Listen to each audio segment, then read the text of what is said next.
गुरु भक्ति योग। उच्चात्मा गुरु की कृपा के द्वारा शिष्य के हृदय में विवेक बुद्धि का उदय होता है। जिसको नैसर्गिक विवेक बुद्धि प्राप्त हुई है उसे अवश्य गुरु कृपा मिलती है। किसी भी चीज की स्पृहा के बिना अपने गुरु के प्रति अपना फर्ज अदा करो। शिष्य का कर्तव्य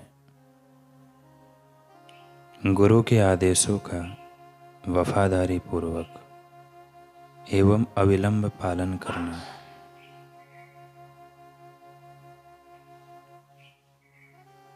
गुरु के प्रति अपने छोटे छोटे कर्तव्य निभाने में भी सतर्क रहो। आपको बहुत आनंद एवं शांति की प्राप्ति होगी। गुरु की सेवा में दासत्व जैसी कोई चीज नहीं है। गुरु की सेवा माने गुरु को आत्मसमर्पण करना। सब प्रकार की सेवा पवित्र एवं उत्तम है।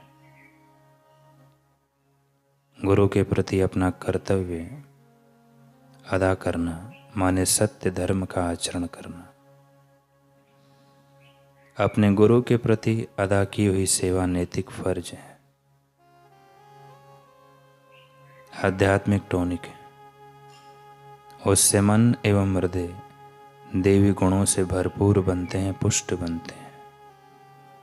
शांति का मार्ग दिखाने वाले गुरु के प्रति शिष्य को सदैव कृतज्ञ रहना चाहिए।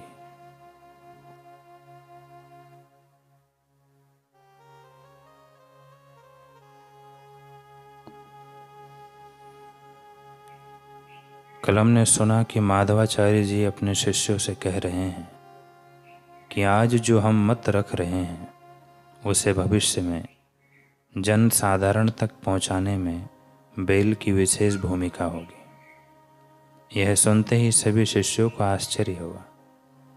एक शिष्य ने अपना आश्चर्य गुरु भाई से साझा करते हुए कहा कि भला बेल कैसे भविष्य में गुरुदेव के भाष्यों को प्रसारित करेगा। यह समझ के बाहर की बात है और उसकी भाषा लोग कैसे समझ पाएंगे। पास में बैठे अछोबे तीर्थ ने कहा कि आचार्य की बात को बुद्धि से नहीं समझा जा सकता। हमारी दृष्टि में भले ही वह एक बैल है, जड़ बुद्धि है, निरा पशु है, परंतु आचार्य का किसी जीव से क्या नाता है यह तो वे ही जानते हैं। गुरु के वचनों पर कभी संशय नहीं किया जा सकता। इतिहास साक्षी है, सद्गुरु सहज रूप से भी यदि कुछ कह देते हैं, ये तीनों लोक, यह समूची प्रकृति उन्हें सिद्ध करने के लिए बाध्य हो जाती है। जो आज उन्होंने कहा है वह कब, कहाँ और कैसे सत्य होगा यह तो हम सब के लिए भी एक रहस्य है। इसलिए जब यह रहस्य अनावृत होगा तो निसंदेह उस लीला का साक्षी बनना हमारा अहोभाग्य होगा। यह सारा दृष्टांत दृश्य अछोबे तीर्थ को याद आ गया। अछोबे तीर्थ तब बड़े कम उम्र के थे। अपने गुरुदेव के सानिध्य में तब की यह घटना थी। यह उन्हें याद आ गई। याद आते ही अछोबे तीर्थ ने उस युवक को गले से लगा लिया। बहुत हर्ष के साथ उसे कहने लगे कि यह मेरा अहोभाग्य है कि गुरुदेव ने अपनी इस दिव्य लीला का मुझे साक्षी ही नहीं बल्कि अंग बनने का सुअवसर भी प्रदान किया। तदुपरांत अछोबे तीर्थ उस युवक को प्रशिक्षित करने में प्राणपन से जुट गए। मन में बस एक ही भाव था कि गुरुदेव से जो कुछ भी विरासत रूप में पाया है उसे पूरा सामर्थ्य लगाकर इस युवक को सौंप दो।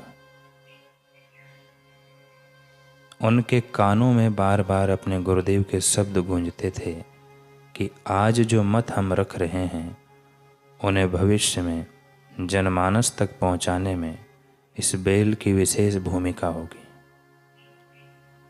इस आशा से कि जब समाज इन सूत्रों को सही प्रकार से जानेगा तो आचार्य की कीर्ति चहुं दिशाओं में फैल जाएगी।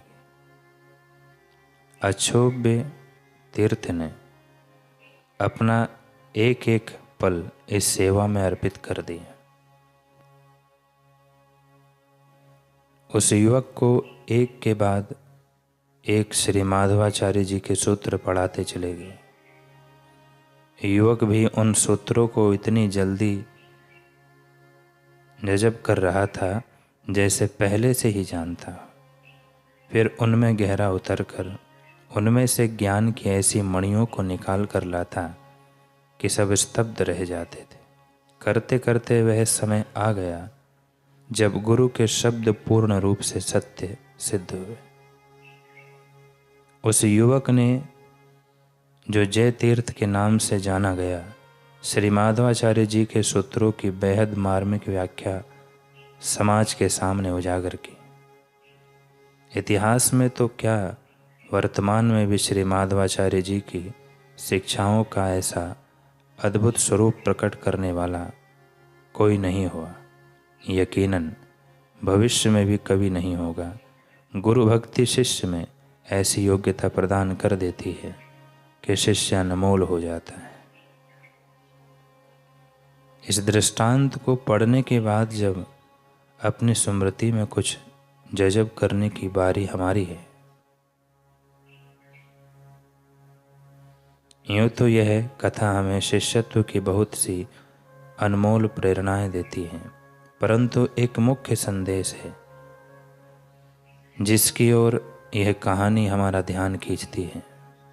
वह है गुरु दरबार में सच्चे और श्रेष्ठ भावना का महत्व।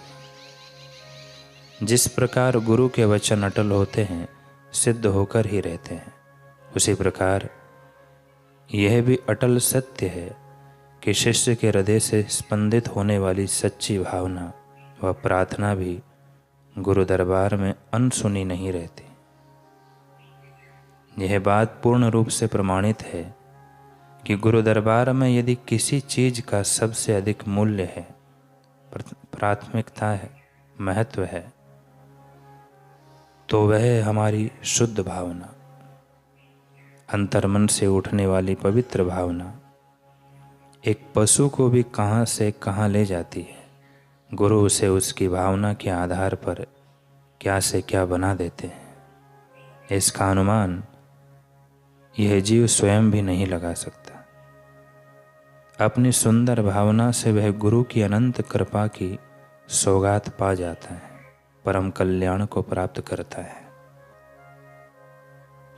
विचार कीजिए, जब एक पशु अपनी श्रेष्ठ व सुंदर भावना से गुरु को प्रसन्न कर सकता है, इतना कि इतिहास में अपना नाम अंकित कर ले, फिर हमें तो मानव जीवन मिला है, सद्गुरु भगवान मिले हैं, उनसे ब्रह्म ज्ञान मिल रहा है, और तो और गुरु दरबार में उनकी सेवा करने का अनमोल अवसर भी मिला है।